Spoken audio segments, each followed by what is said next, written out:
Bonsoir à tous et c'est super de vous revoir. Et j'ai l'impression que voilà, on voit encore les mêmes têtes. Je vois Anaïs, la moitié de la tête d'Anaïs, Oui, qui nous a contacté cette semaine, qui a désiré nous rejoindre. Bienvenue, bienvenue. On espère que ça va te plaire et on va faire de notre mieux avec l'équipe habituelle, composée de Goulia, Sergei et moi-même. Voilà. Et c'est vraiment très réjouissant de vous voir comme ça chaque semaine, c'est parfait. Sergei, je t'en prie. Oui, bonsoir à tous. Juste, Eddie n'est pas prévenu qu'il y a toujours, pour ceux qui est venu pour la première fois, il y a toujours l'enregistrement de la leçon et ceux qui ne veulent pas être montrés, ils peuvent suivre dans le mode audio. Voilà, vous êtes prévenus et ainsi on peut déjà commencer la leçon. Et comme d'habitude, on commence pour entrer dans tout ce qu'on a déjà eu, et tout ce qu'on a déjà appris pour réfléchir un peu notre mémoire.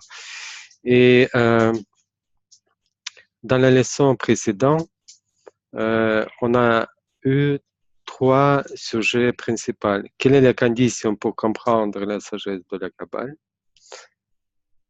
Ensuite, pourquoi étudier les textes kabbalistiques si on doit être dans la spiritualité pour les comprendre? Et le troisième sujet qu'on a eu, c'est 4 langues de la Kabbale. C'est la langue de la Torah, la langue de la Halacha, la langue de la Haggadah et la langue de la Kabbale. Donc, qu'est-ce qu'on a appris? Oula, peux-tu mettre le slide numéro 1, s'il te plaît? Tout ce qu'on doit retenir, que la science de la Kabbale, ce n'est pas l'étude de la théorie. La Kabbale, c'est surtout la pratique. Pour comprendre la Kabbale, il faut pratiquer, il faut ressentir la réalité spirituelle. Il est impossible de comprendre le spirituel étant au niveau du monde matériel. On peut lire des centaines de milliers de livres saints, mais on ne va rien comprendre. C'est impossible. Pour pouvoir comprendre quoi que ce soit, il faut être au-dessus.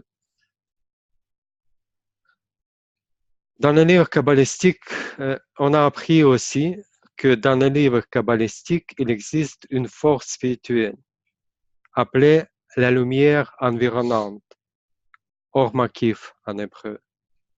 Ou on dit aussi la lumière qui nous ramène à la source.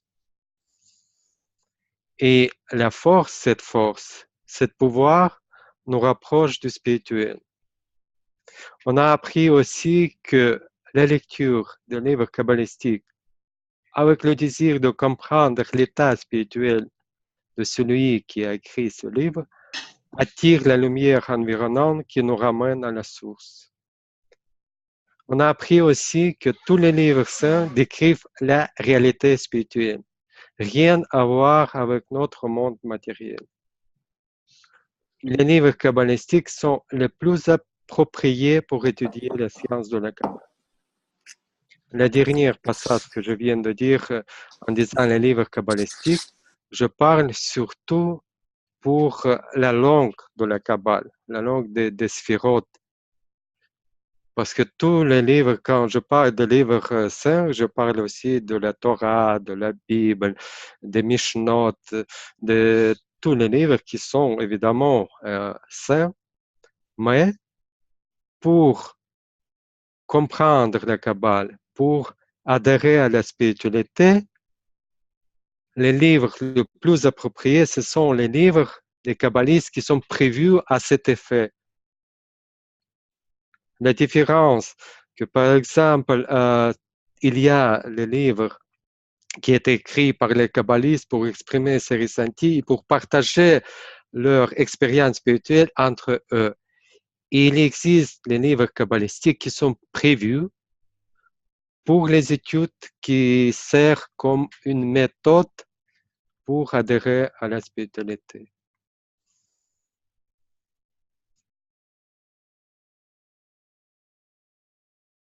Voilà. Et j'espère que ce petit rafraîchissement vous a fait du bien.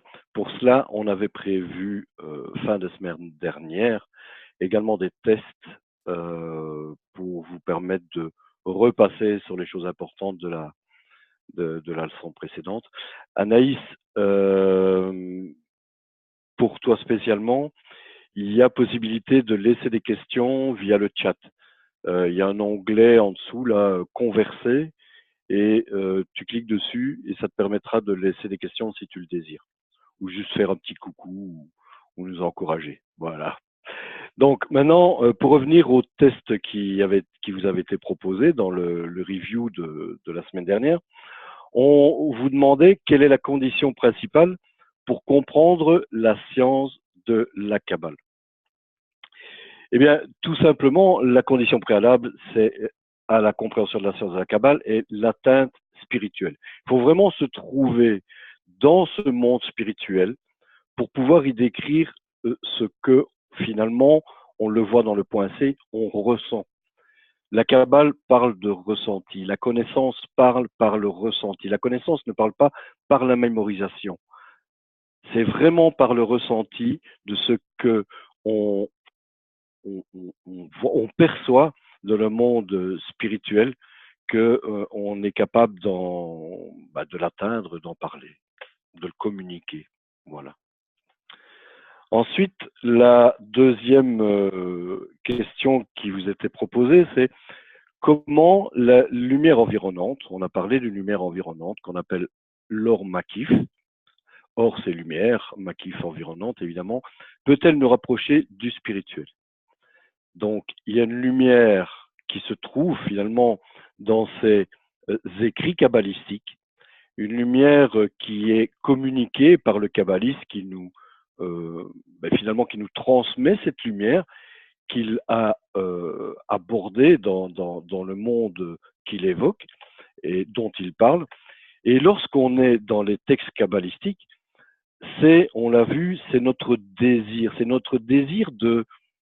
d'être dans l'auteur, avec l'auteur, d'accompagner l'auteur, de se projeter dans le monde dont il est en train de parler, qui nous permet d'attirer cette lumière et de nous permettre de nous rapprocher de la spiritualité. Et la toute dernière question était, Goulia, ok, que trouve-t-on dans les écrits des livres saints? Sergueï vient de les évoquer. Dans les livres saints, les kabbalistes décrivent tout simplement ce qu'ils connaissent, ce qu'ils atteignent finalement.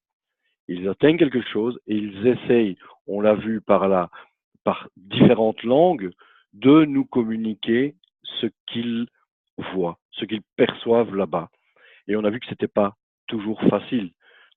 C'est pourquoi on utilise en Kabbale 4 langues qu'on a évoquées dans les cours précédents. Voilà, tout simplement.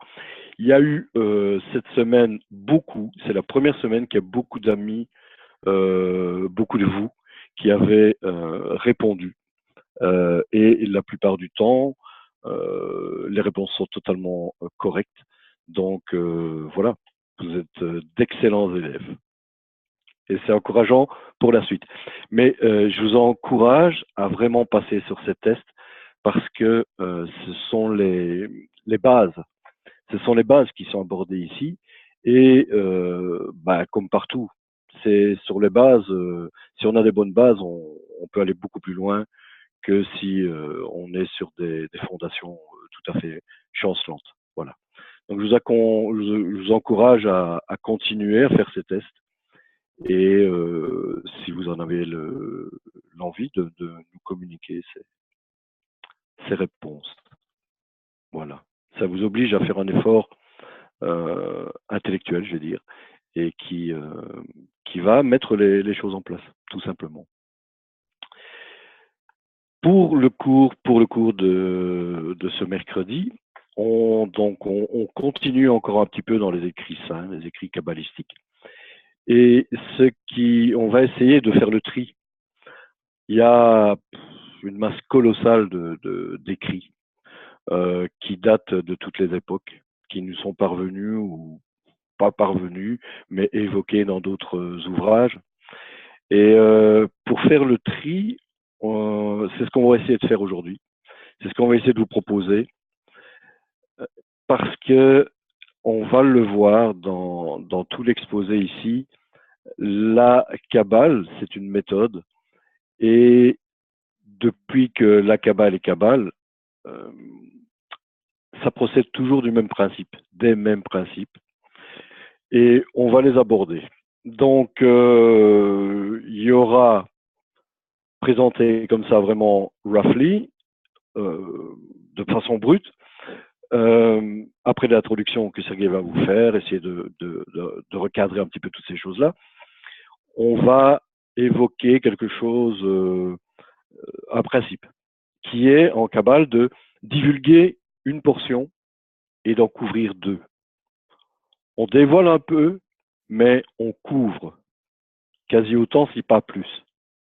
Parce que, on l'a vu, c'est par le désir qu'on avance, c'est par le désir qu'on attire la lumière, etc., etc. Donc c'est un principe très important. Et ce sera comme ça dans tous les écrits et dans tous les cours. Ensuite, il y a un personnage très important qui arrive, on a évoqué le fait que les kabbalistes sont dans une chaîne, et quelqu'un de très important dans cette chaîne, c'est le Balasulam, qui est une des pierres angulaires de l'enseignement qui est donné par Bébé, donc par nous. Et vraiment, le Balasulam qui est un tournant dans un second tournant important, je dirais, dans la divulgation de la Kabbale, dans la diffusion de la Kabbale. Et après, on fera un peu d'historique, juste parce que c'est bon à savoir. On évoquera quelques écrits du Balasulam et quelques écrits de son fils, le Rabash. Voilà. Donc, Sergei, si tu veux entamer le sujet d'aujourd'hui, je t'en prie. Oui, merci, Eddie. Mais avant d'entamer notre sujet, je voudrais rappeler, parce que j'ai oublié un détail de vous rappeler, très important. C'est pourquoi on dit que les livres kabbalistiques, les textes kabbalistiques sont plus appropriés. La langue de la Kabbale plus appropriée que les autres trois langues. Parce que ici, on a moins de possibilités de matérialiser les choses. Si vous avez vu une comparaison entre ces langues, la langue de la Kabbale, on parle de partout, des sphérotes. En fait, c'est la structure des mondes spirituels. Et ici, on a moins de, comment dirais-je, moins c'est moins possible de tomber dans la matérialisation. Si on lit la Torah, par exemple, on lit toutes ces histoires, notre imagination nous dessine tout de suite tout ce qui se passe, parce qu'il s'agit ici de vraiment les choses bien connues et bien habituelles. Tandis que la langue de la Kabbale, c'est quelque chose d'inconnu et incompréhensible. Et là, on a moins de possibilités de matérialiser les choses spirituelles. Et ça, c'est très important, de ne pas matérialiser les textes que les kabbalistes nous ont laissés, mais vraiment travailler avec l'intention. Voilà ce que je voudrais souligner, pourquoi il y a cette différence entre les langues et pourquoi on préfère travailler plutôt avec la langue de la Kabbale. Et au cours des deux dernières leçons, nous sommes parvenus à comprendre l'importance des textes de la Kabbale pour notre progrès spirituel. Dans cette leçon, aujourd'hui, nous allons nous concentrer sur le fait de faire connaissance avec les textes les plus importants, avec lesquels on va travailler toujours. Et ces textes très importants pour l'avancement spirituel, pour chaque personne qui a un point dans le cœur. J'espère que vous vous souvenez ce que c'est le point dans le cœur. Et tous ces textes qu'on étudie actuellement, ce n'est prévu que pour les gens chez qui le point dans le cœur est déjà éveillé. Comme nous l'avons déjà appris aussi, les livres de la Kabbale sont le seul lien entre notre monde et le monde spirituel. Je répète, c'est le seul lien, les livres de la Kabbale. C'est le seul moyen d'être lié avec le monde spirituel. Et cela les rend essentiellement très importants. Et c'est pour ça chacun des kabbalistes a essayé de publier ces livres. On va apprendre durant cette soirée des choses bizarres, des histoires bizarres qui sont passées avec les écrits des kabbalistes, mais chaque kabbaliste a essayé de laisser quelque chose après lui. Pourquoi? Et je reviens à cette phrase. Parce que le livre kabbalistique, c'est le seul lien qui nous lie avec le monde spirituel.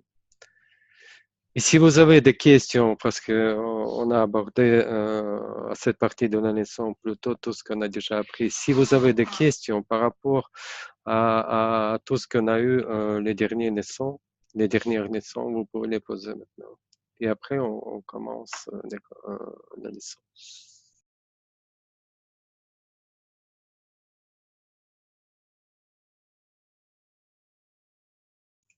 Apparemment, tout est clair. OK. On aura toujours le temps de poser les questions et d'y répondre aussi. Et je pense qu'on peut continuer. Il fait assez froid, il faut s'échauffer à mon avis. Voilà. Donc j'ai évoqué un principe dans ce qu'on appelle la diffusion de la Kabbale, qui était de divulguer une partie et finalement d'en couvrir deux. Et ça, c'est dans le chef de celui qui communique finalement, ce qui découvre, ce qu'il atteint. Et il y a un point commun dans la transmission des écrits kabbalistiques, ce sont les histoires qui tournent autour. Bon, ça tient parfois de la légende, ça tient parfois de l'histoire, mais ça tient surtout d'un principe que, en fait, on ne dévoile, c'est toujours une question de désir. Et la Kabbale ne se dévoile toujours qu'en fonction du désir qui est là. Vous vous souvenez, on a dit, il y a la lumière, il y a le cli, la lumière, le récipient, le désir de donner, le désir de recevoir. Eh bien, ça part de ce principe-là. La Kabbale ne dévoile jamais, elle dévoile plus, elle peut dévoiler plus, mais le kabbaliste est obligé de cacher, de faire en sorte que finalement ce ne soit pas dévoilé pour quelque chose qui n'est pas prêt. Voilà.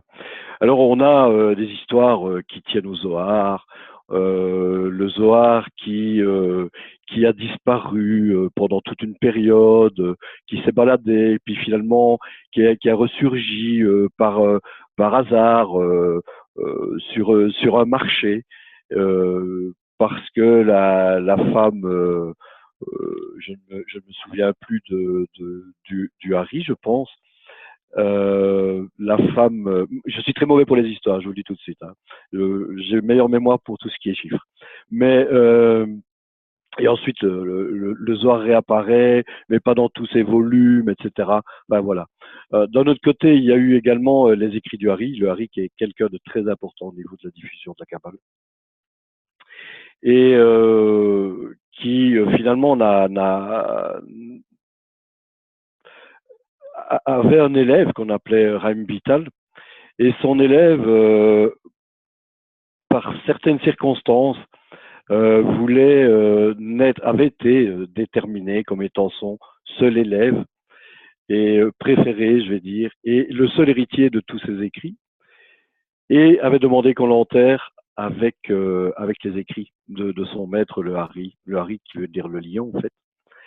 Et par hasard, à un moment donné, on a redécouvert ces ouvrages qui avaient été enterrés avec Raïm Vital. Voilà, donc c'est des personnages qu'on évoque ici. Si vous voulez en savoir plus, vous allez voir Wikipédia, vous allez voir sur Internet et vous aurez certainement les histoires, beaucoup d'histoires, pas toutes les mêmes, mais qui tournent autour de ces kabbalistes très célèbres. Et donc, je vous l'ai dit, le problème, c'est que le kabbaliste, lui, c'est une âme particulière qui est parmi nous, et il découvre des choses. Découvre des choses, c'est comme vous, vous allez à un moment donné pouvoir atteindre certaines choses, et vous allez devoir, il faudra que vous le communiquiez à un public qui soit prêt à entendre ce que vous avez découvert. Et si ce public n'est pas prêt, et vous allez devoir dissimuler ce que vous avez découvert, parce que ça risque d'être mal interprété et de désorienter certaines personnes. Voilà. Et les kabbalistes ont eu ça de tout temps, à chaque époque, dévoilaient des choses, mais étaient quand même obligés de les dissimuler parce que le public, je vais dire, n'était pas prêt, ou tout le monde n'était pas prêt à recevoir ce qu'ils avaient découvert. Donc ça, c'était le premier principe qu'on évoque en Kabbale. Pour cela, on a le slide numéro 4, Goulia, et le Baal HaSulam dit la chose suivante. Si par exemple Pascal pouvait lire, sans aucune obligation, Pascal, hein, mais oui. voilà, je suis un peu enrhumé, mais bon, j'espère que vous me comprendrez. Un idiome existe entre les grands sages lorsqu'ils en arrivent à dévoiler une question profonde. Ils commencent leur parole avec « je dévoile une partie et je dissimule deux parties ». Nos sages ont pris grand soin de ne pas exprimer des mots inutilement. Comme nos sages nous l'ont appris, une parole est un rocher, le silence de Baal HaSulam, divulguer une partie, en couvrir deux. On pourra peut-être aller jusqu'au slide numéro 5, le suivant.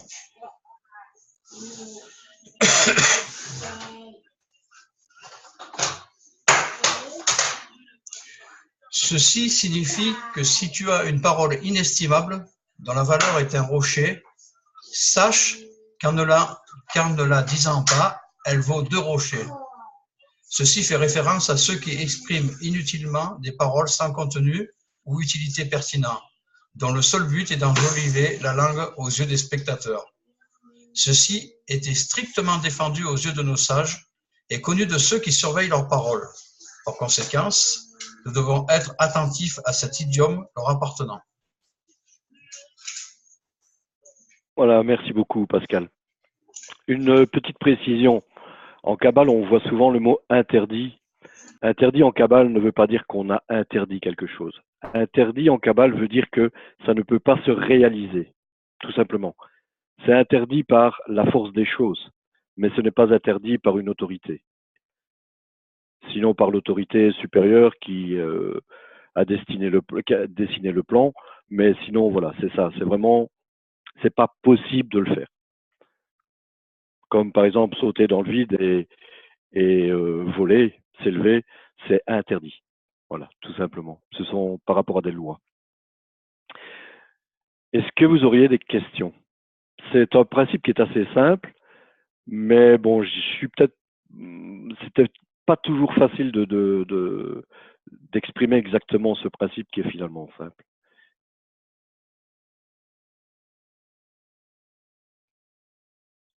C'est clair? Est-ce que tout le monde a compris de quoi s'agit-il?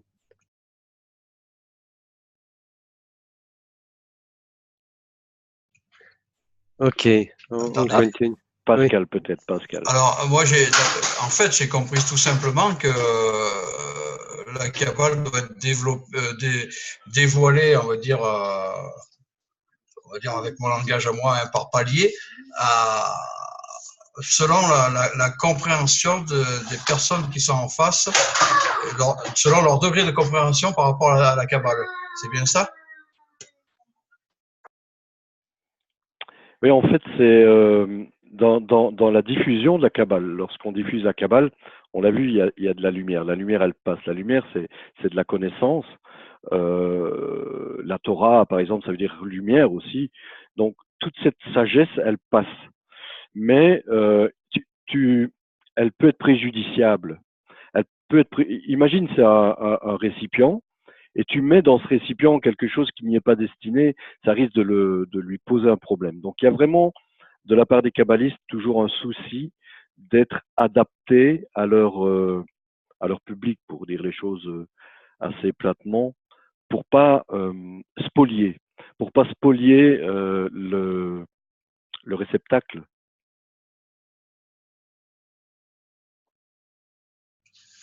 On va continuer, je pense que ça va se clarifier petit à petit encore plus. Et on va parler maintenant de Bala Sulam, un kabbaliste, des œuvres de lesquelles on étudie. Vous avez déjà fait connaissance beaucoup d'extraits de ces ouvrages. Et à part de Bala Sulam, comme Eddie déjà vient de le dire, et tout au long de l'histoire, il y avait un nombre de kabbalistes, un grand nombre de kabbalistes qui écrit aussi beaucoup de livres et qui ont développé la méthode pour s'adapter à la génération dans laquelle ils vivaient. Donc, chaque kabbaliste qui vivait, il a écrit ses œuvres pour cette génération-ci dans laquelle il vivait, pour adapter cette sagesse. Et de génération en génération, chaque kabbaliste a adapté cette méthode. Si on prend des écrits, par exemple, de Ramchal ou de Rambam, actuellement, ils sont pas, maintenant, ils ne sont pas, je dirais pas actuels, mais ils sont moins compréhensibles parce qu'ils ont été écrits pour cette époque-ci dans laquelle ces kabbalistes sont vivés.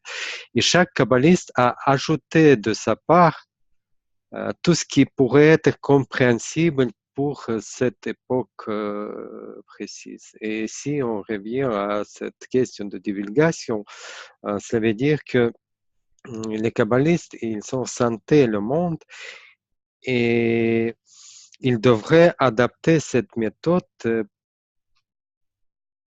pour les générations à venir aussi. Mais il y a deux choses. D'un côté, il y a une obligation de faire passer le Kabbale à tout le monde, à toute l'humanité. Et d'autre part, il y a la question de si les gens sont prêts à recevoir cette sagesse. Voilà cette question de voiler deux parties, de voiler une partie. D'un côté, c'était pressant pour les kabbalistes de faire passer cette sagesse. C'est pourquoi chacun des kabbalistes a écrit quelque chose. Et il y avait des histoires, même si les kabbalistes n'écrivent rien, c'est le cas pour Harry. C'est son élève, Chaim Vital, qui écrit. Harry qui a parlé et son élève a écrit. Mais chaque grand kabbaliste a laissé après lui des écrits. Mais il y avait des cas où ces écrits étaient brûlés par eux-mêmes parce que les générations n'étaient pas prêts à recevoir cette sagesse. Donc, il a eu l'obligation d'écrire un livre et après, ce livre était brûlé.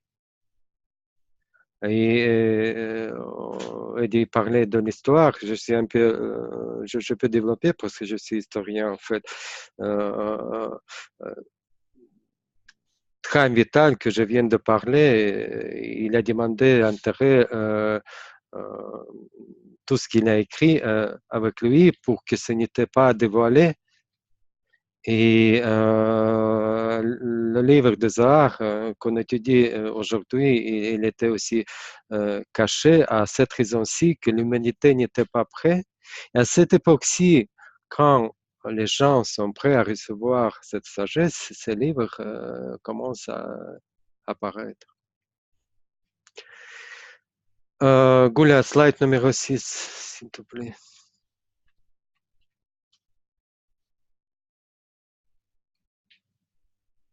Quelqu'un pourrait nous aider à lire? La sagesse de la vérité, c'est-à-dire la sagesse de la révélation de la divinité dans ses voies aux créatures, doit être transmise de génération en génération comme un enseignement séculier. Chaque génération ajoute un lien supplémentaire à celle qui la précède et ainsi la sagesse grandit. Qui plus est, elle devient plus facile à diffuser au public. Bala Sulam de l'enseignement de la Kabbale et de son essence.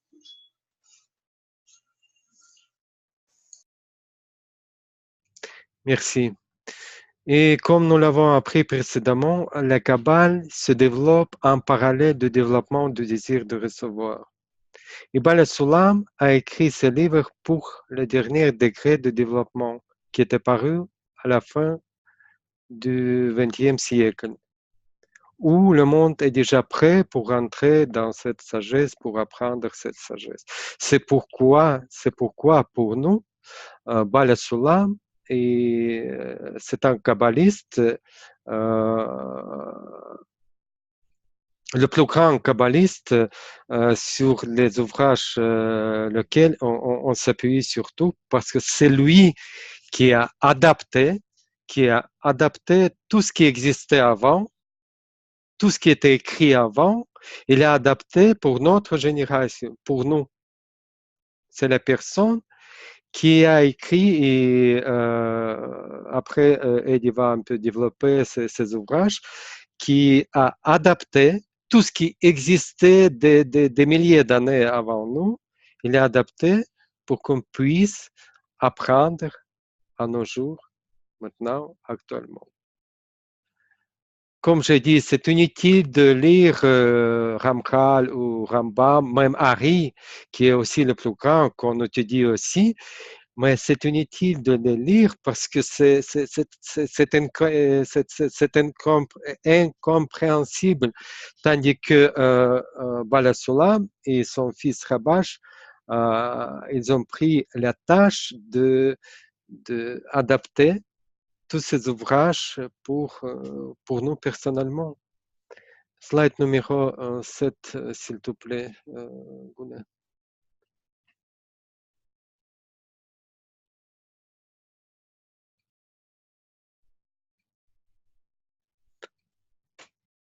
Quelqu'un pourrait lire. Vous pouvez pas, vous pouvez commencer à lire tout de suite et ne pas attendre la demande.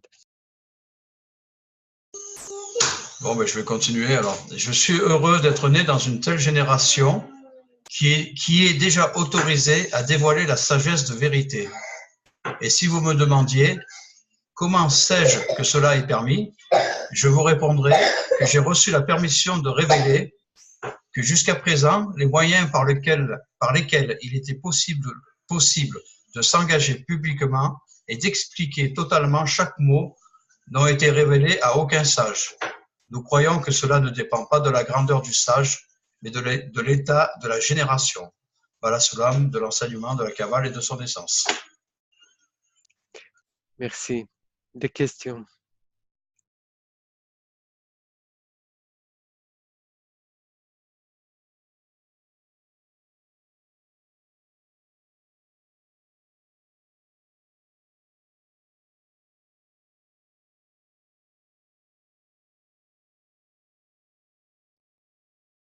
Tout est clair.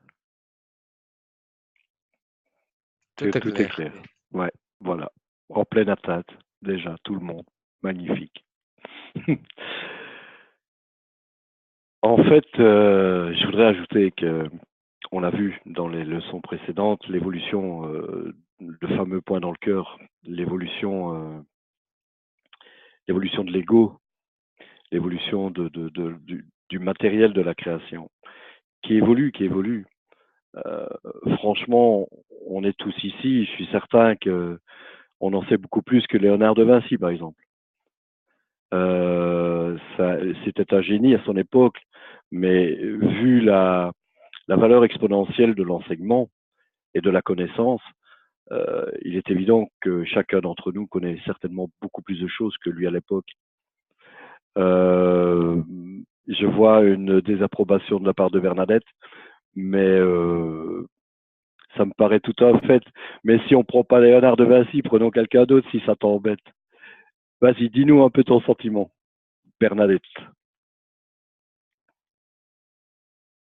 Attends, tu te rends compte que tu dis chacun de nous avec un génie comme Leonardo da Vinci? Non, c'est pas possible. Mais Alors, si tu te donnes la peine aujourd'hui. même pas Einstein, non, c'est pas. Nous, on est des bœufs, nous, enfin, quand même. Alors, non, c'est pas possible. Voilà. J'ai peut-être pas pris un bon exemple, c'est celui-là t'embête peut-être, surtout au niveau artistique, je vais dire. Mais au niveau ingénierie, nous en connaissons beaucoup plus aujourd'hui que Léonard de Vinci n'en connaissait à son époque.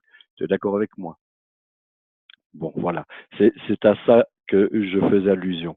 Je ne parle pas de son génie artistique où là, c'est vrai que là, il y a une question de don. Mais c'était une question de connaissance, c'est ça que je voulais dire.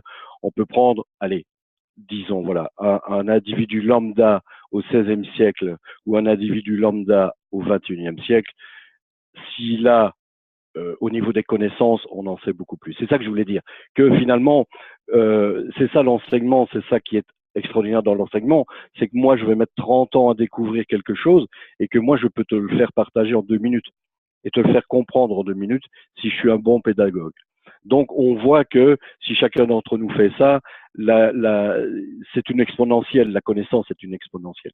C'est ce à quoi je voulais faire allusion et que l'évolution du point dans le cœur, que finalement, cette chaîne de kabbalistes, les kabbalistes, quand ils atteignaient quelque chose, c'était, ils pouvaient atteindre, ils pouvaient aller très très haut au niveau de l'atteinte. Mais la génération dans laquelle ils se trouvaient était, je veux dire, au niveau évolution du point dans le cœur, très très faible. Donc il devait se restreindre. Il ne pouvait pas communiquer tout ce qu'il avait découvert. Donc c'est pour ça que parfois on en arrivait à brûler des ouvrages, parce que c'est chaque individu finalement. Chacun de nous est pareil. On doit réagir exactement de la même manière. Voilà. Tout ça, c'est une chose que je voulais juste ajouter pour que les choses soient bien claires. Alors, on voit que le Balasulam, lui, il est content parce que maintenant, il est né dans une génération qui va pouvoir comprendre le livre du Zohar par les commentaires qu'il va en faire finalement. Et on appelle son commentaire l'échelle. Donc, c'est pour ça qu'on l'appelle le Balasulam, parce que Soulam, ça veut dire échelle, qui est tout simplement un commentaire du livre de Zohar, qui est, le livre du Zohar était pour notre époque, était destiné à notre époque. Et le Balasulam a, je vais dire, j'aime pas trop ce mot vulgarisé, j'ai peur qu'il soit mal perçu. Il a adapté le livre du Zohar au point dans le cœur que nous sommes aujourd'hui au XXIe siècle. Il a fait de même avec le Talmud et Sersefirot, qui reprend en fait tous les écrits du Hari, enfin une partie des écrits du Hari, et il explique. Vous vous souvenez du texte très compliqué qu'on a vu il y a 2 leçons, on a encore évoqué la leçon dernière, qui parle de Partsufim Sephir, enfin des mots incompréhensibles. Eh bien le Balasulam, lui, il a traité ces écrits et les a adaptés à notre époque. En fait, quand un kabbaliste dévoile, il découvre quelque chose. Imaginez-vous, vous découvrez quelque chose, qui pour vous est la vérité. Vous avez envie de le crier sur les toits. Mais on voit que c'est pas aussi facile, il faut faire attention. Et puis il faut l'adapter. Il faut l'adapter aux gens vers qui on se tourne, etc. Et bien le Balasulam, il avait une envie irrépressible de communiquer ça jusqu'à tomber endormi avec le stylo, etc. Il a fait tout ce qu'il pouvait pour pouvoir imprimer. Il n'avait pas l'argent, il a imprimé lui-même, il a composé lui-même ses textes, etc. Quoi. Donc c'est un besoin irrépressible que ressent le kabbaliste une fois qu'il atteint quelque chose, mais il doit le faire de façon posée. Voilà. Et le Balasulam, pour cela, dans ses ouvrages, dans le Zohar par exemple, pour l'adapter à nos jours, il a traduit. Il a traduit tous ces textes parce qu'ils sont en araméen. C'est même de l'araméen assez compliqué, vraisemblablement. Donc, il a traduit tout ça. Il a passé du temps à traduire tout ça. C'est des volumes. Il y a énormément de volumes. Donc, c'est une masse de travail colossale, quoi. Il a interprété les paraboles qui se trouvaient là-bas parce qu'il pouvait, parce que il l'a dit dans ses textes. Il a reçu l'autorisation. Quelle autorisation? C'est vraiment l'opposé de interdit, quoi. Donc, les choses lui étaient permises. Et ensuite, donc, il a traduit, il a interprété ces paraboles, il a arrangé les choses, il a structuré vraiment tous ces écrits qui étaient un peu compliqués pour les adapter vraiment à notre époque et obtenir une efficacité maximale des textes qui nous communiquent aujourd'hui. Voilà. Et il a fait exactement pareil avec Tess. Là également, il y avait des milliers de pages. Et il a structuré tout ça en sujets, sous-sujets, des thèmes, sous-thèmes, questions, réponses, etc. Vraiment, il a traité les écrits du Hari qui avaient été mis comme ça par écrit. Il les a vraiment traités d'une manière très scientifique. Et lorsque vous aurez accès à l'étude des déciphérotes, vous verrez que chaque fois, il y a la lumière intérieure, il y a l'interprétation, etc., etc. Vraiment très, très, très bien structuré pour notre époque. Voilà. Et ensuite, donc, lui a déjà fait pas mal de boulot à ce niveau-là. Vient son fils, qui lui également a eu l'autorisation, voilà, qui a pu encore plus adapter ses écrits, qui sont toujours les mêmes finalement, qui parlent toujours de la même chose. Il a pu les adapter encore mieux à notre époque. Et Sergueï va évoquer le Rabash et ses écrits. Oui, effectivement, je voudrais encore ajouter à cette personnalité de Balasolam. Imaginez-vous que Zohar était écrit à araméenne, la langue qui n'existe pas actuellement. C'est à l'époque de Rashbi, c'est lui qui a écrit avec ses 10 personnes en fait qui ont écrit ce livre et traduire cet ouvrage de araméenne en hébreu, plus interpréter et ajouter, changer la langue en fait, parce que le Zohar, c'est un ouvrage écrit avec des histoires, différentes histoires. Et Balasolam a fait une interprétation avec la langue de la Kabbale. Ça veut dire qu'il a changé même langue spirituelle. Il a ajouté la langue de la Kabbale dans le Zohar en expliquant certaines histoires avec des sphirotes et des partsofim. Voilà, et si on parle de Tess, c'est Talmud Ater Sefirot. C'est un vrai manuel. En fait, le but de Balasolam était de créer un manuel, un manuel spirituel tout simplement. Et c'est ça ce qui était le test. C'est l'adaptation d'Ari en tant que manuel, avec des termes, quelques pages de termes qui expliquent que veut dire tel ou tel terme, avec des questions après chaque explication, avec des réponses à la fin du manuel pour voir si on est bien répandu, etc. Voilà, et ça mérite évidemment. Et Rabash, c'était son fils successeur. Il est devenu successeur de Balasolam dans cette chaîne kabbaliste, en fait. Et il était le dernier dans ce chaîne, pardon, dans cette lignée des kabbalistes qui commence à partir d'Abraham et qui était achevé par la méthode créée par Balasolam. Et c'était Rabash qui a créé ce lien entre la génération contemporaine avec toute cette lignée de kabbalistes, toute cette chaîne de kabbalistes. Et Rabash, en fait, il a fait ce lien. Qu'est-ce qui s'est passé? En 1983, Michael Lightman, à cette époque, il était déjà élève de Rabash, il lui ramène 40 personnes, 40 jeunes hommes issus de différentes couches de la société juive en Israël, qui étaient pour la plupart des athéistes, tout simplement. Imaginez-vous à cette époque, surtout que Rabash, il était très modeste, il était un kabbaliste caché. En fait, personne ne connaissait pas son niveau d'atteinte spirituelle. Personne. Et il était dans un milieu ultra religieux.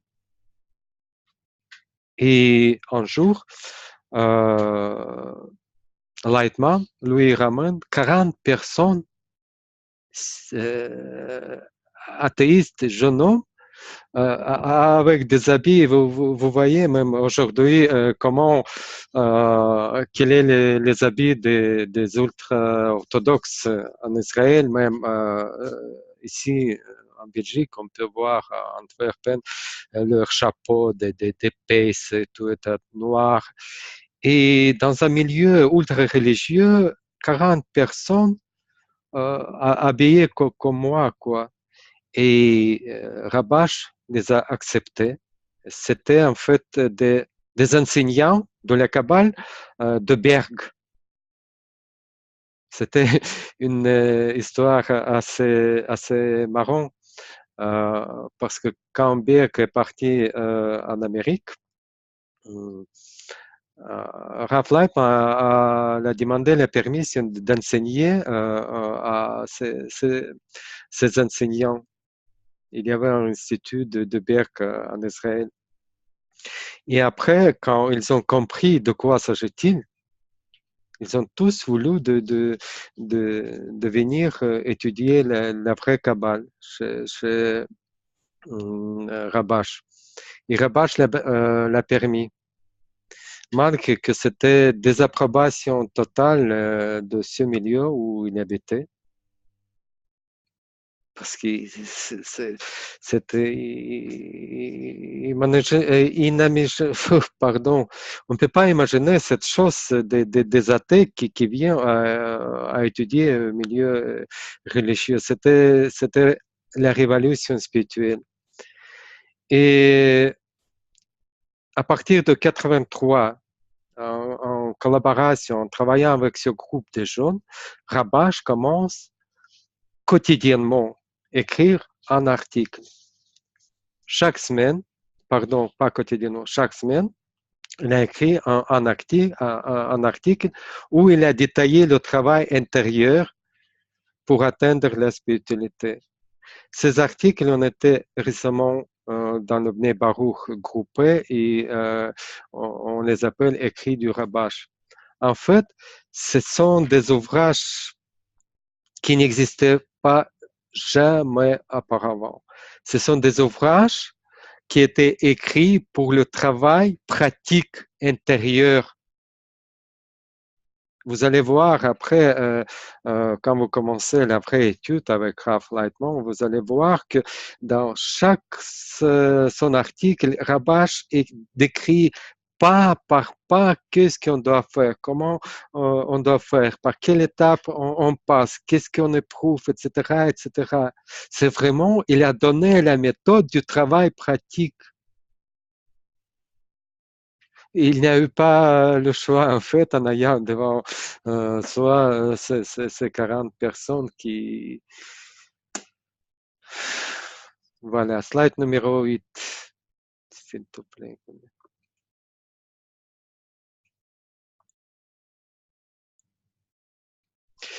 Et ici, devant vous, un schéma, en fait, pour comprendre un peu structurer tous ces ouvrages qui sont la base de nos études. Vous voyez ici, vous vous souvenez, cette évolution de la création, de haut vers le bas.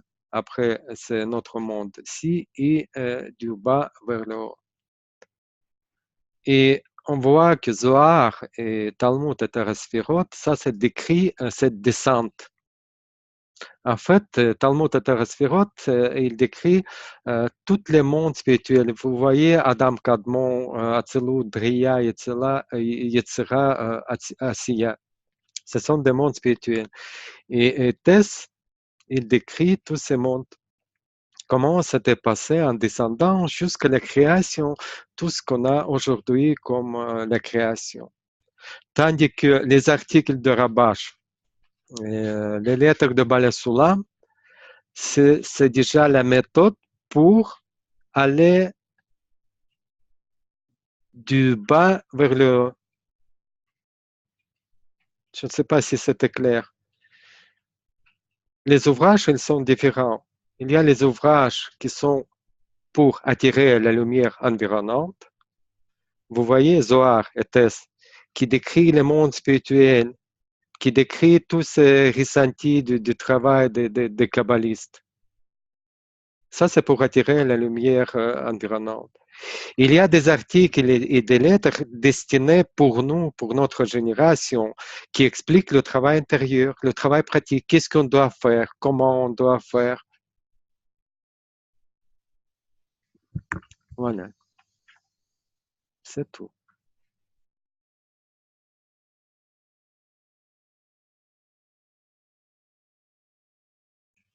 Et maintenant, on attend vos questions, parce que on n'a pas eu, pas encore aujourd'hui, une seule question.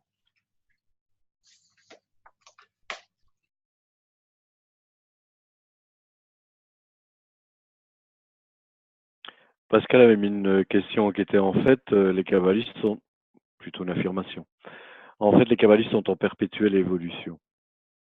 Donc moi j'ai répondu, on parle même d'accélération.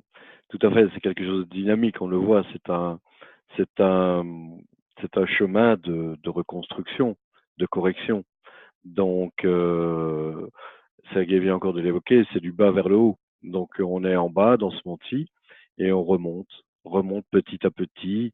On parle de l'échelle de 125 degrés, vous vous souvenez, des 125 degrés de correction. Et donc, effectivement, c'est un chemin, c'est dynamique. Alors, en fait, à quelque part, notre époque est celle qui est la plus propice, on va dire, jusqu'à maintenant, pour monter vers le haut, on va dire, spirituellement. J'emploie peut-être pas les mots voulus, mais bon. Et est-ce que je me posais la question un peu, est-ce que c'est pas à quelque part même une question à l'heure actuelle de survie? C'est peut-être un peu bizarre ma question, mais bon. Voilà. C'est pas bizarre parce que c'est légitime. D'ailleurs, je voudrais quand même appuyer sur le fait pourquoi cette génération-ci, pourquoi pas dans 200 ans ou avant de 200 ans.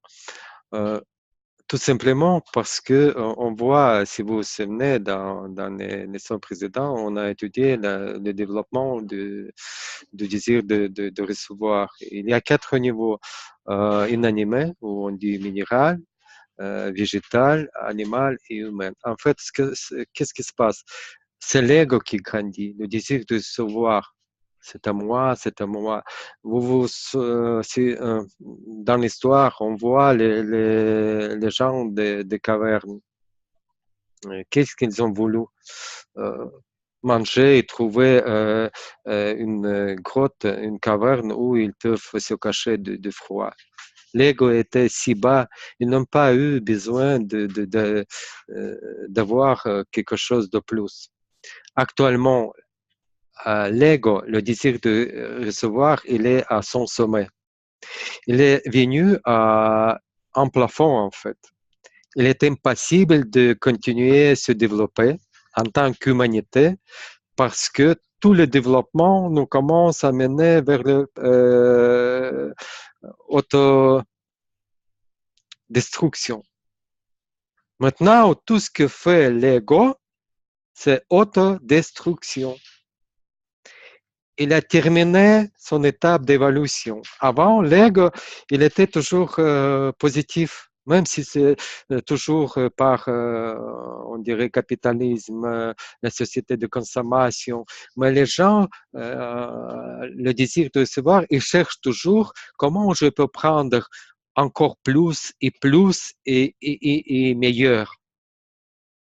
Et c'était l'évolution, c'était tout à fait normal. On voit bien que c'est l'ego qui a poussé l'humanité à se développer. Mais aujourd'hui, ce n'est plus un développement positif, mais c'est plutôt l'ego.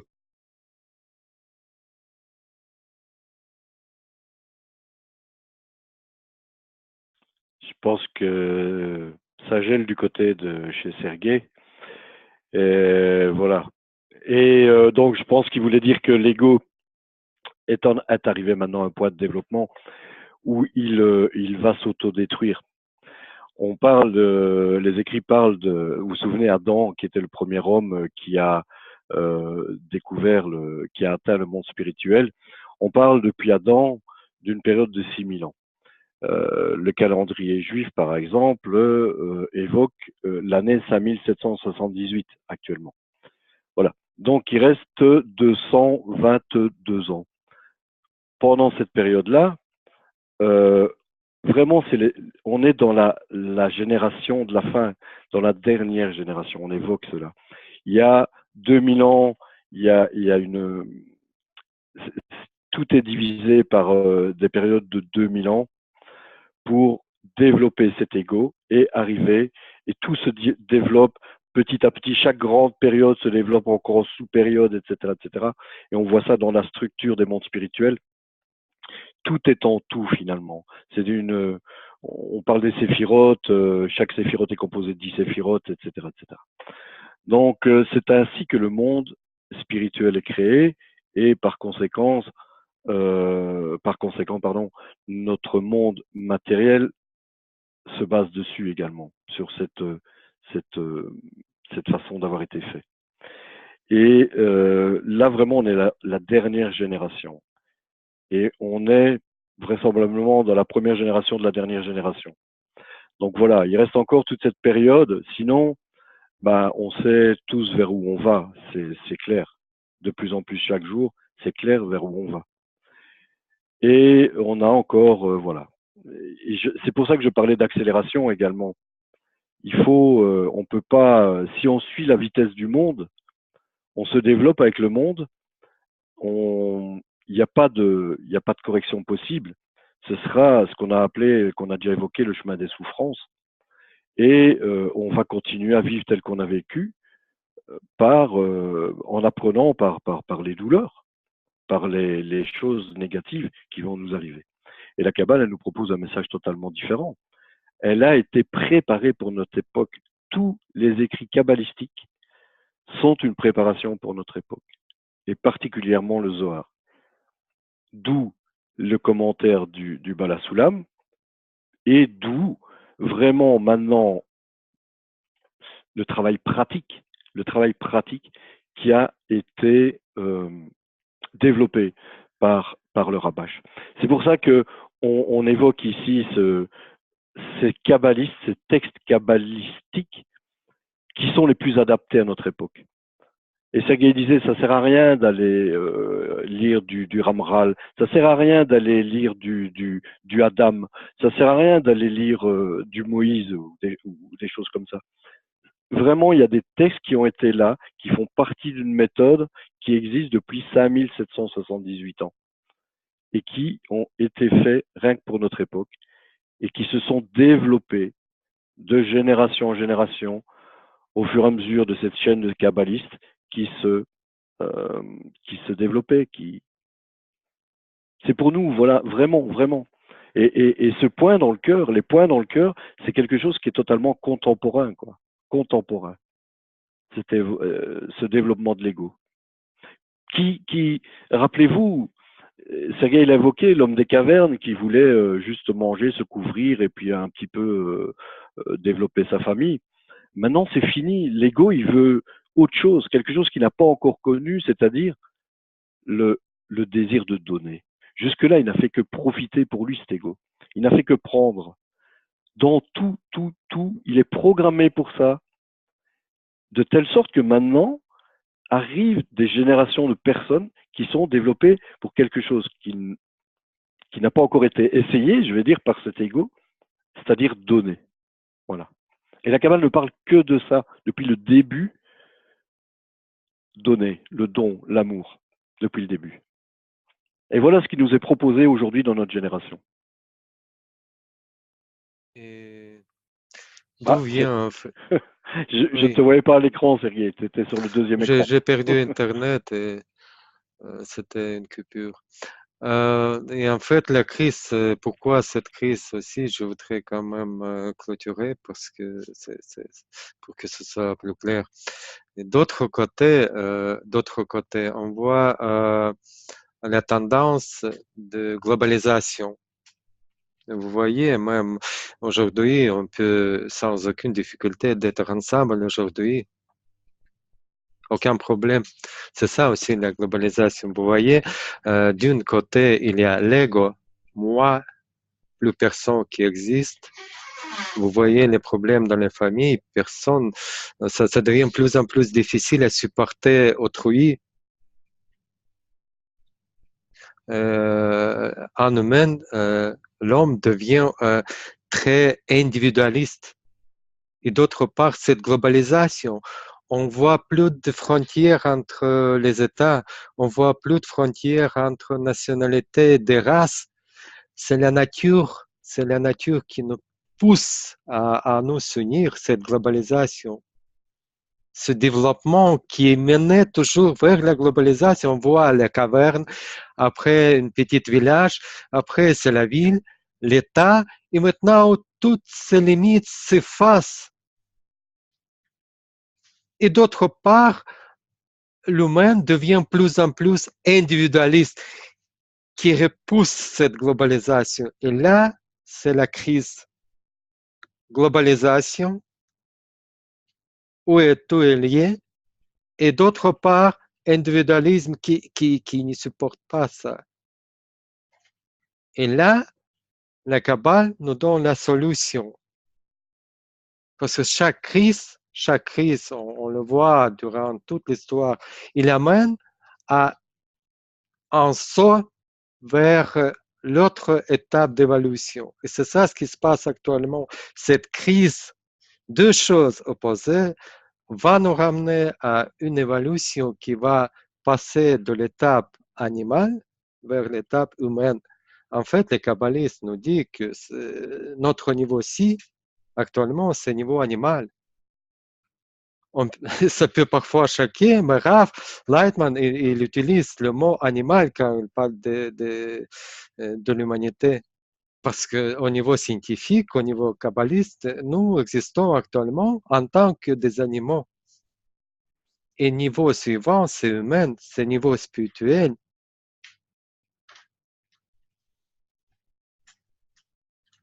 Et c'est ça la crise et la Kabbale nous donne la méthode comment sortir de cette crise et aller vers l'évolution humaine.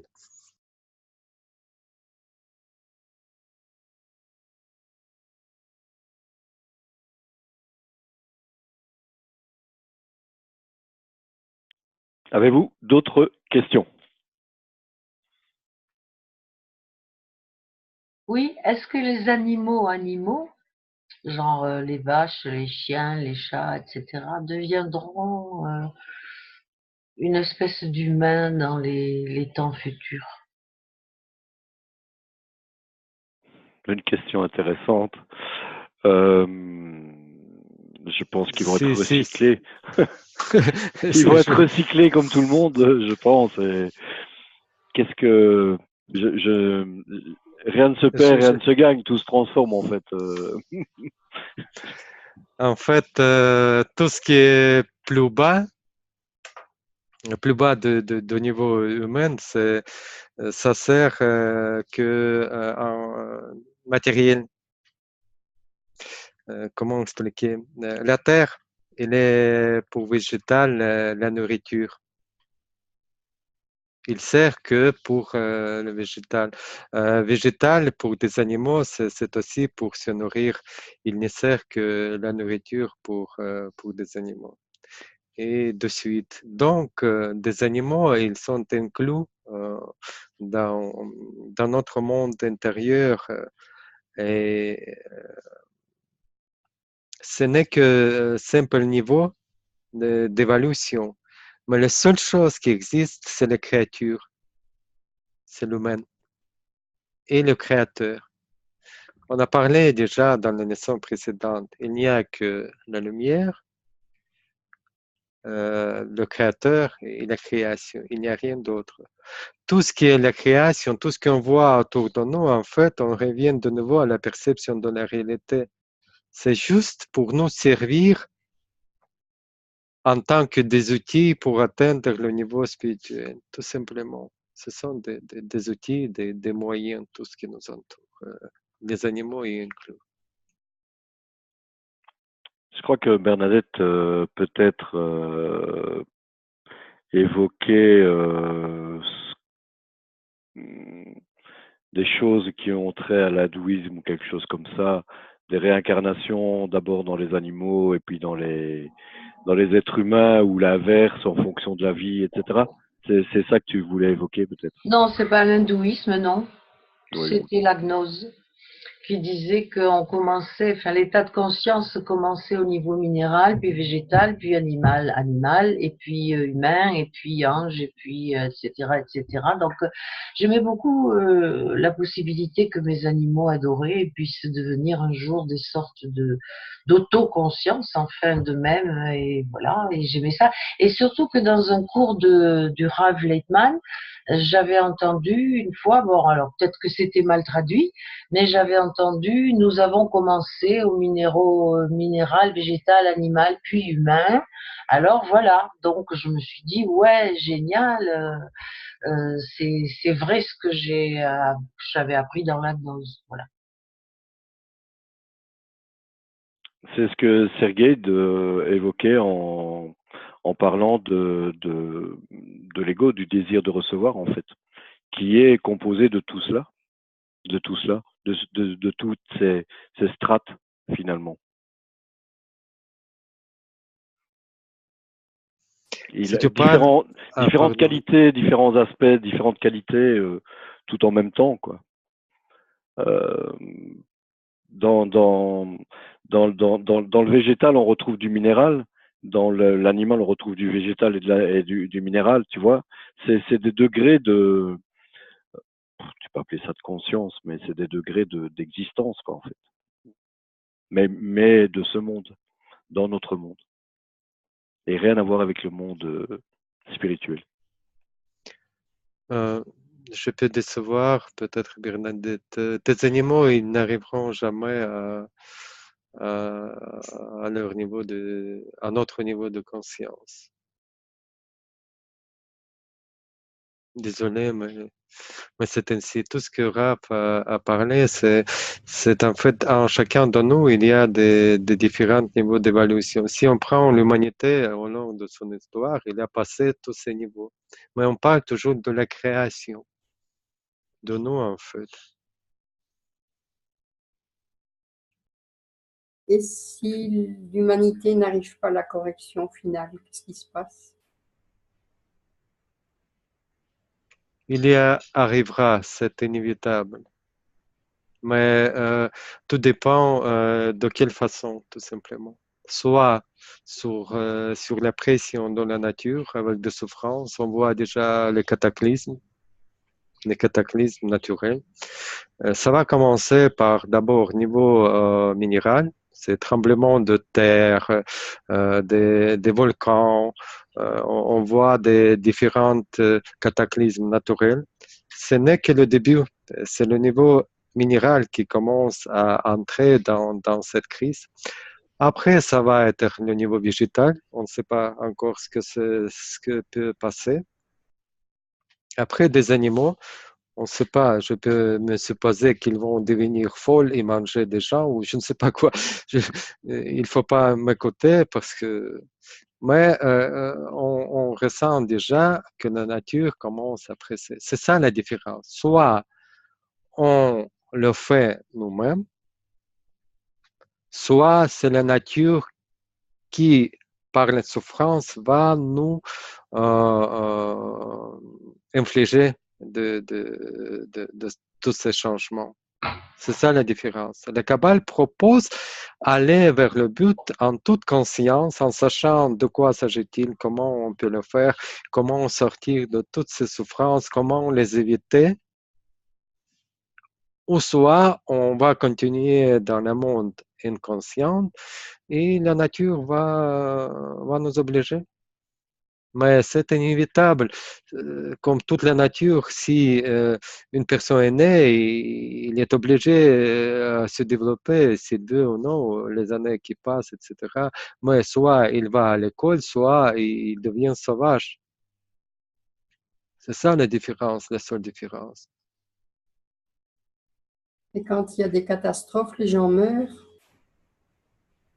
Et s'il ne reste que 200 et des ans pour la correction finale, ben, C'est ils ça, doivent les kabbalistes nous disent. se corriger alors. Les kabbalistes nous disent, ça peut arriver Bala Sulam exactement, qui dit que la quatrième guerre mondiale peut s'éclater. C'est troisième et quatrième aussi d'ailleurs. Et il s'agit de deux guerres que les kabbalistes prédisent. Et même s'il n'y aura que une centaine de personnes qui restent, ils vont réaliser le but de la création. Pas besoin de 7 ou 8 milliards.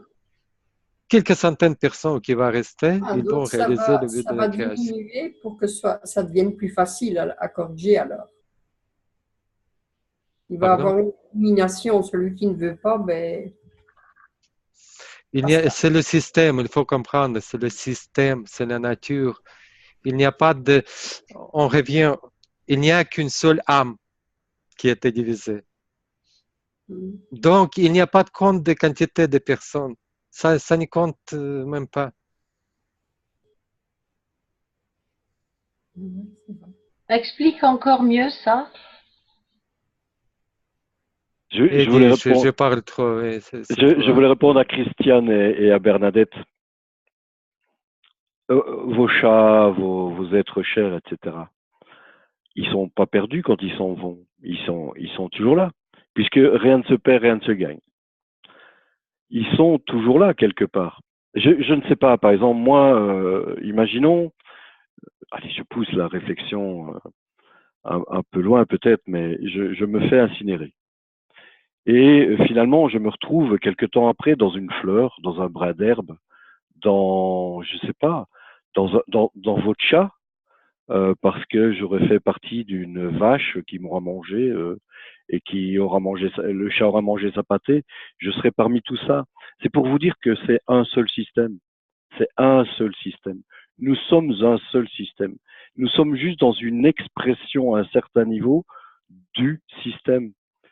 Et on vous parlait de retrouver vos racines. La Kabbale vous propose de retrouver votre racine. Et vous allez retrouver votre racine. Et vous serez avec vos chats et vous serez avec les êtres chers.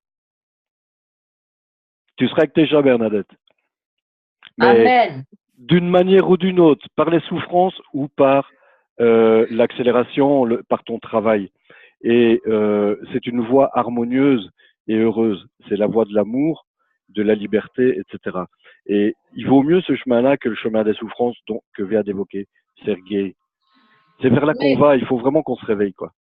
pour en revenir à ce que tu serais dans une partie d'une vache, là je crois pas, parce que ça serait juste quelques molécules de toi, mais pas toi. T'imagines, je serais dans un troupeau de vaches. Je serais un troupeau de vaches. Je serais au niveau. Ce serait magnifique, non? Ce serait pas magnifique? Non, non, mais c'est vraiment pour essayer de faire comprendre, mais le monde spirituel on a du mal à quitter cette réflexion au niveau du monde matériel, mais ce qu'on aborde ici, c'est vraiment tout à fait autre chose. C'est vraiment, on revient systématiquement dans ce monde. C'est un travers qu'on a, ce sera de moins en moins souvent, vous verrez, mais c'est inévitable, c'est inévitable. Quand même, est-ce que tous les hommes, tous les humains seront sauvés? J'arrive pas à me faire comprendre. Il n'y a pas de. Tu seras moi, je serai toi, il y aura un système. Alors, pourquoi est-ce qu'on parle d'être humain, Sergueï Vladimir, de parler d'un seul désir? C'est le désir de recevoir qui sera plus que désir de donner. Et tu seras ce désir de donner. Tu ne seras plus humaine, tu seras plus à ce niveau-là.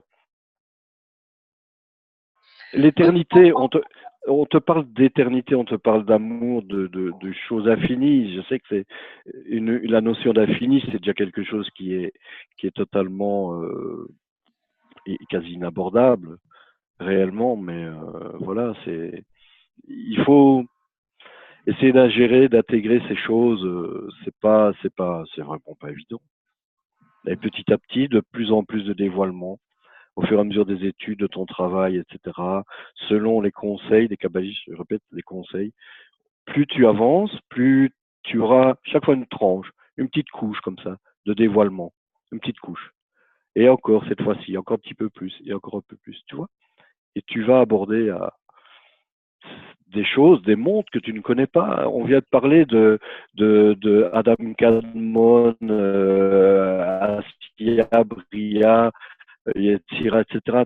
Tous ces mondes, tu y auras accès. Tu y auras accès. Alors, Mais quand ça est-ce ne qu'on seront commence? plus ce monde-ci, qu'on appelle Olam Hazeh, ce monde-ci. Tu es déjà en plein dedans, là. Je vois, il Tu y apprends des a... notions que tu n'avais jamais entendues, peut-être. Vas-y, Sergueï, tu as vu quelque chose que je n'ai pas vu. Quand est-ce qu'on Marlène, commence? Quand est-ce qu'on commence à apprendre tout ça? on a commencé déjà, c'est la 10e leçon, petit à petit. Et Marlène qui a voulu poser la question.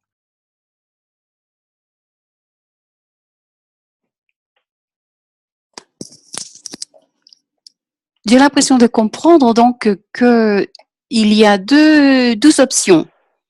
Donc, celle de continuer en cette souffrance par tout ce qui se passe. Et donc, la Kabbale nous propose déjà une option différente, celle de aller vers le don et l'amour, même si ce serait un petit nombre de personnes. Donc, on aura déjà passé faire un gros saut à un niveau différent et c'est s'aligner vers un monde spirituel. Et nous serons différents, même si ce serait qu'un petit groupe de personnes. Tout à fait. Il y a la question que l'accélération, mais pas besoin de beaucoup de personnes. Si on prend un exemple d'un organisme, il y a la tête. Même dans la tête, c'est pas le cerveau entier qui marche. Il y a un petit truc, dis-moi, comment en français, de la taille du poids. Hypothalamus, peut-être, c'est ça que tu cherches? Tout à fait, qui dirige avec des liens. Et pas besoin que la main, les pieds participent activement. En fait, c'est suffisant quelques personnes, un groupe qui atteint la spiritualité et c'est eux qui attirent la lumière, ils le font passer vers le reste de l'humanité. Et eux, ils vont comprendre tout à fait naturellement, sans les études, etc. Ça va leur venir tout naturellement, la compréhension, tout ce qui se passe.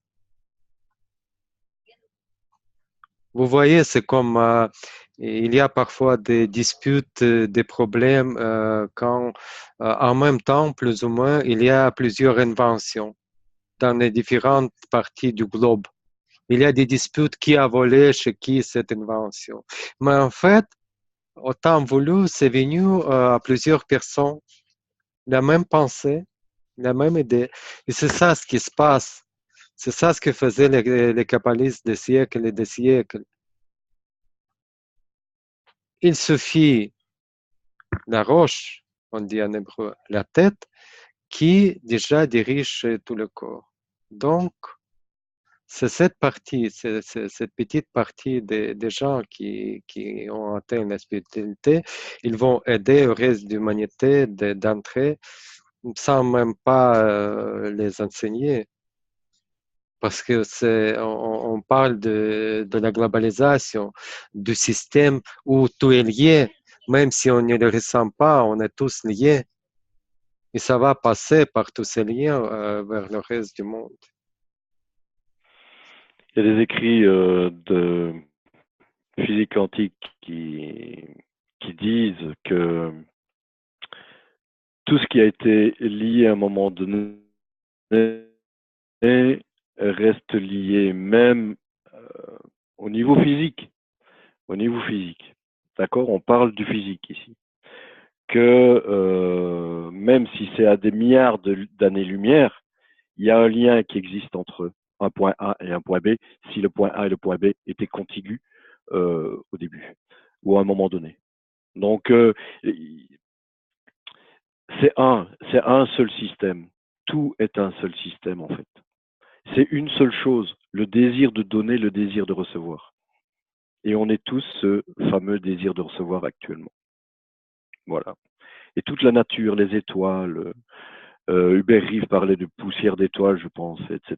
Donc c'est vraiment ça. Et ici, on ne parle que du matériel, du monde matériel, qui n'est que une conséquence du monde spirituel, en fait. Il faut vraiment aborder, tu vois Bernadette, tu dis quand est-ce qu'on commence? On est en plein dedans, là. On évoque des questions, qu'on ne se posait peut-être pas hier ou avant-hier, ou il y a un an ou deux, tu vois.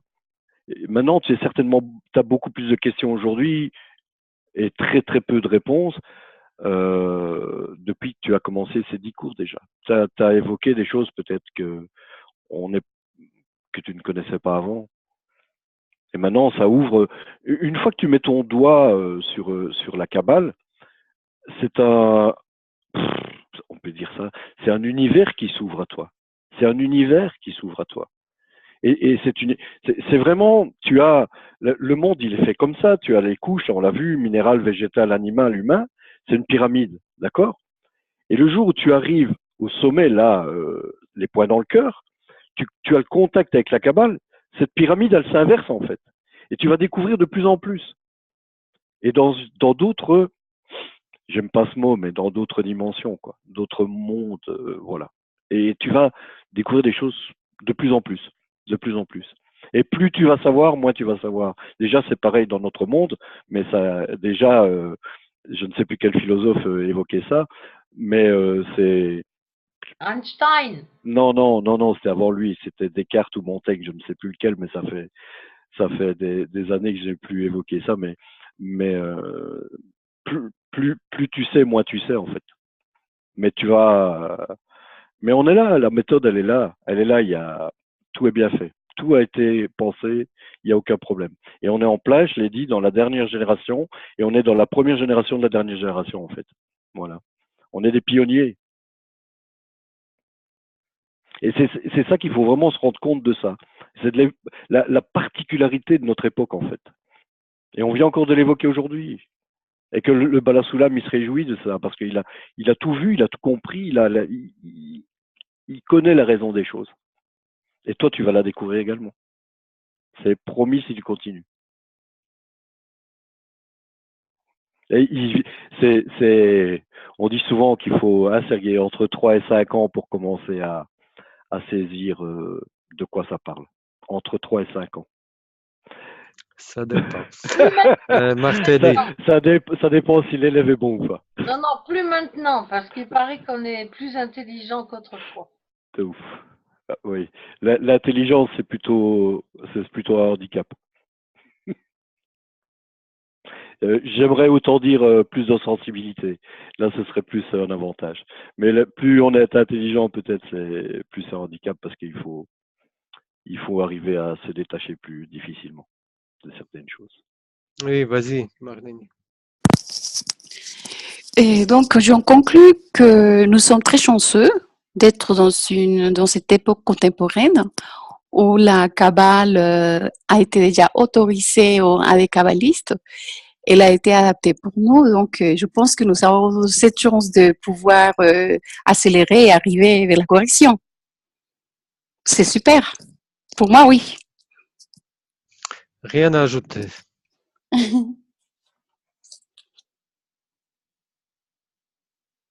Et c'est pas des lieux communs, c'est pas de la propagande, c'est vraiment pas c'est moi, enfin, je cherchais cette vérité et je croyais pas qu'elle existait quelque part, quoi. Et se dire et c'est vraiment un émerveillement, quoi. Mais ça existe, quoi. Ça existait quelque part, quoi. Ça existait quelque part. Et depuis, bon, moi, ça fait plus de 10 ans que je suis là-dedans. Et vous savez, comme le dit souvent le Rav Lightman, s'il y en a qu'un qui m'écoute, moi, c'est bon. Moi, je fais mon turf, puis c'est tout, quoi. Hein. Donc, s'il y avait personne, c'est mon truc, voilà. Mais où est-ce que je voulais en arriver que euh, c'est voilà un émerveillement. L'émotion me prend, je ne sais plus, j'ai perdu le fil de mes idées, mais ça On a existe. perdu Ça le existe. timing aussi, Eli. Voilà, ouais. Mais ça existe Déjà réellement. 21h27.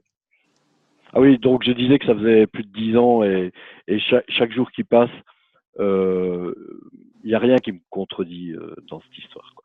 Voilà. Et je vous souhaite ça également, quoi.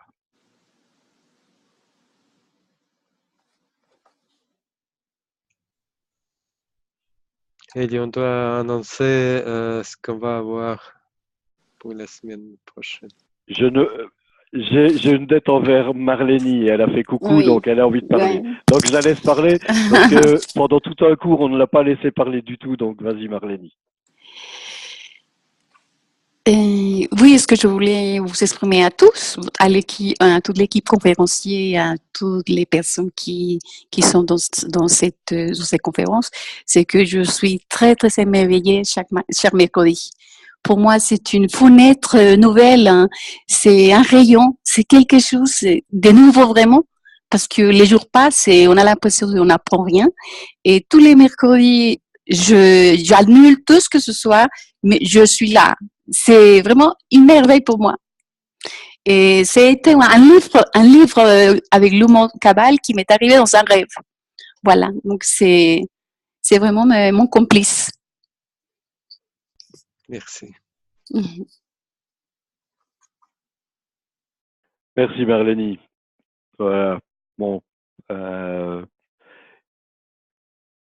même s'il y avait personne, je ferais ce que je suis en train de faire, mais quand même entendre ce que tu viens de dire, c'est bien, c'est bien. La semaine prochaine, voilà, on vient déjà de faire une session de 10 cours là. Et bah, en espérant qu'il y ait quand même certaines notions qui soient restées. Ces notions, on va les garder et on va essayer de les passer en revue la semaine prochaine. Donc, nous sommes le 13, le 20, on vous propose de repasser tout en revue. Donc, les 10 cours évoqués, enfin les 9 parce que le premier c'était surtout une introduction. Et ensuite, on prendrait un petit peu pas de repos, mais une petite pause due au fait. Et on repartirait sur la date du. Sergei, rappelle-moi, je me souviens plus de la date, début janvier, Oui, je garde, c'est le 10. le 10, c'est ça, oui. Voilà. Oui, le 20 décembre, ça va être la dernière session, la dernière Ouais, leçon de cette année. Et on recommence le 10 janvier. voilà. Donc, pour qu'on puisse tous passer les fêtes de fin d'année comme il se doit, essayez de revoir ce que vous avez vu etc. Les textes, relisez les textes. On les a évoqués ici. C'est par les textes du Bala Soulam et du Rabash qui sont les plus, je vais dire, destinés à notre génération. Donc, n'ayez pas peur de les relire. Ça va vous rappeler beaucoup de choses. Essayez de vous poser beaucoup de questions auxquelles on pourra répondre. Dans la deuxième session de 10 cours qu'on vous propose de reprendre, donc à partir du 10 janvier 2018. Voilà. Donc, préparez vos questions. La semaine prochaine, il n'y aura que questions-réponses. On va parler 1 heure. Et ça serait bien que vous soyez déjà prêts avec tout ce qui vous intéresse ou mal compris, tout ce que vous voulez, tout ce qu'on a appris durant ces 9 leçons. On sera à vos écoutes. Et préparez votre voyage pour Israël. Au mois de février, il y aura un congrès mondial à Tel Aviv.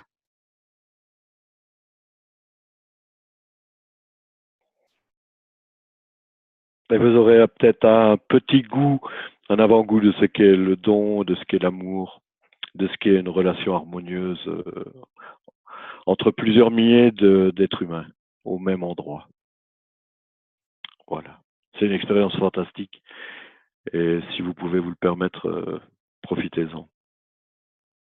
C'est une expérience inouïe. Bonne soirée.